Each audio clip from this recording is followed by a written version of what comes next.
Magandang araw sa inyo mga ka-auto. So sa video ito, babahagi ko naman sa inyo itong ating gagawin dito sa ating sasakyan Toyota Light Ace. Yan. So maaari din to sa mga ibang uri ng sasakyan. Halos pare-pares lang naman pagpapalit nito. So magpapalit tayo nitong brake wheel cylinder. Ayan. So ito yung ating papalitan ngayon. Kaya tayo magpapalit nito ngayon kasi tumatagas na. So wala pa naman siyang basa dito sa ilalim kasi pagka malala nagbabasa dun sa ilalim. So ito tuyo. Kaysa dun sa wheel cap lang yung ating palitan, buo na yung ating pinalitan para wala nang bakja, para hindi natin ulitin. So taon na uli yung itatagal niyan. So ito naman halos 2017 ko pa pinalitan. So ngayon 2025 na, napakatagal na.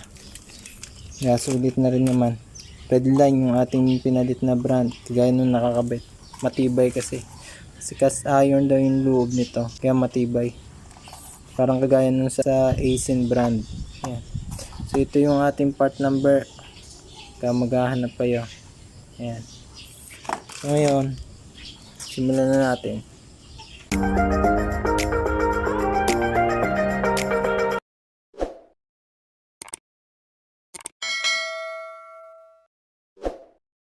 So ngayon, nabaklas na natin yung ating gulong. Tinanggal lang naman natin yung nut. Ayan. Iniangat natin. So para mabunot to, hindi ito mabubunot ng ganyan. So kailangan natin ng bolt dito. Ayan. Tatanggalin lang natin to. Iikutin natin para may tulak na yung brake drum palabas. Ayan. Tulak niya yung palabas.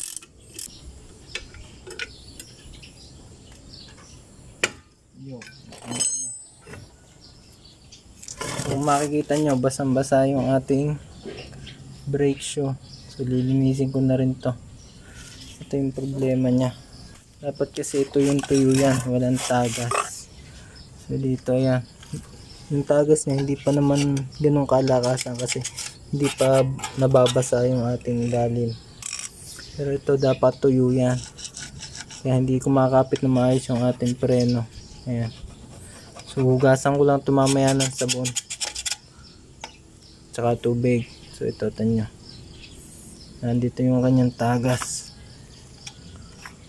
yung ayan, may leak siya. Ayan, dapat pagka ginanyan wala yung tagas. Ayan, basa, tagas. Tingnan natin kung kaya natin dukutin dito. Tanggalin lang natin yung kanyang bolt dun sa likod. Ito, dalawa to G's 10mm. Tatanggalin lang natin. Tingnan natin kung pwedeng hindi na natin baklasin to. Ito mga ka-auto, ipihitin natin pababa to, yung kanyang adjuster, para tumulak siyang pahaba, para kumawang ito dito, para may adjust natin ito, para mawala siya sa pagkakakapit dito, para mabunot natin, para hindi na natin kalasin ang buong brake shoe ito. Tapos nagluwagan na natin dun sa likod yung 10mm. Yan, kung kita ga. Yan. Yan ang isa, tapos ito yung isa. Yan. Tapos yung ating, yan, kaya na. Tanggal na natin. Yan. Naluwagan na din natin yung kanyang dun sa likod. So kung makikita nyo, hindi siya tumutulo mga ka-auto. Hindi siya tumatagas. Yan. Kasi yung ating technique, gaya para ng dati, nakatuon yung ating tubo doon sa brake pedal. So hindi ako nagkakapit doon sa brake hose. Kasi tandaan nyo yung pinalitan natin brake hose. Ayun. Kasi pagka nagkiipit tayo dyan, masisira yung nasa sa loob ng metal, magdidikit, liliit yung daanan, kaya hindi makakalabas kagad yung brake fluid. Hindi nyo may tutulak itong ating piston, kaya nasisira yung ating brake hose kaya iipit ng ating vice grip. Kaya hindi ako nagamit nun, so ganun lang ginamit ko. Ito yung ating papalit, yung ating kung parehas na parehas. Parehong-pareho naman. Yan. Tapos isasalpak natin doon. Lalagay muna natin dito.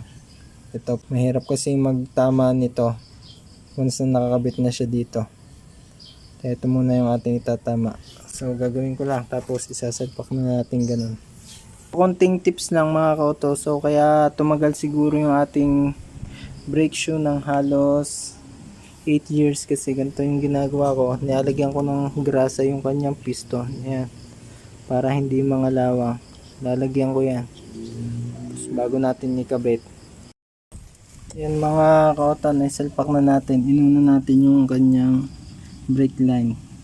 Pihit kamay lang muna. Ayan. Tapos itong tornilyo dito. Itaga. Ayan. Tapos yung kabila naman tornilyo. Ayan mga ka-auto, ikabit na natin, higpitan na natin yung bolt doon sa likod. Dalawa, ayan.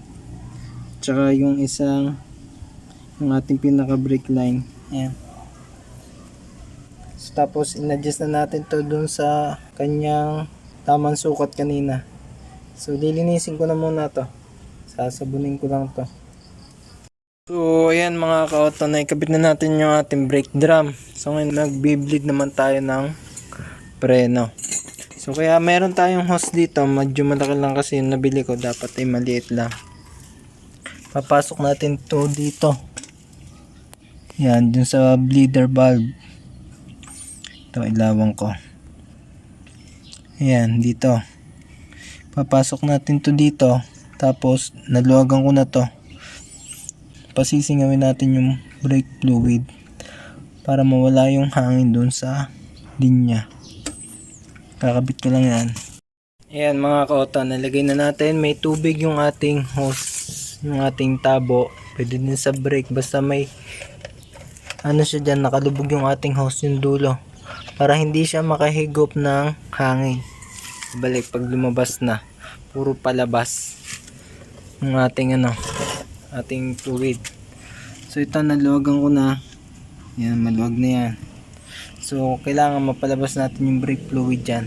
Pag nakita natin na wala ng hangin, doon pa lang tayo mag-stop. So, ngayon, okay na yan.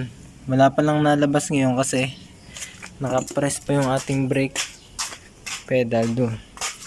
So, tanggalin natin dito. So, bago yon, sasalinang muna ito ng brake fluid.